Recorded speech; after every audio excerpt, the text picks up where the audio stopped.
Magandang tanghali mga kapatid. Maganda raw ang katahimikan para sa puso at isip. Ayon sa isang pari sa Archdiocese of Haro sa Iloilo. Kaya raw sa paparating na Holy Week, maganda raw na magkaroon ng katahimikan ang ating isip at puso para makapagnilay-nilay ng maayos. Ang tanong ko sa inyo mga kapatid, paano kayo magnilay-nilay tuwing mahal na araw? Tara samahan niyo ako at magtatanong tayo dito. Kami po'y sama-sama ng pamilya ko sa bahay.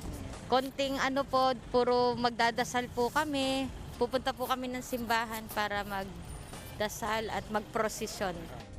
Kami po ang talaga naging tradisyon na namin yung magbisita iglesia.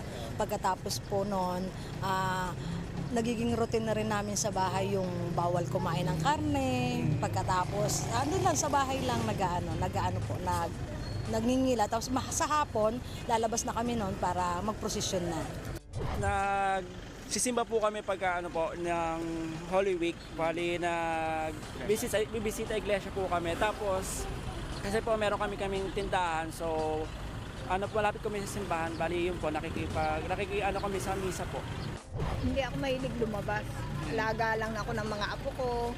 Ganun, magluto, mamalengke, yun lang. Hindi nagdadasal, mga kasalanan. Tapos mayroon kaming rosary na Station of the Cross bukas.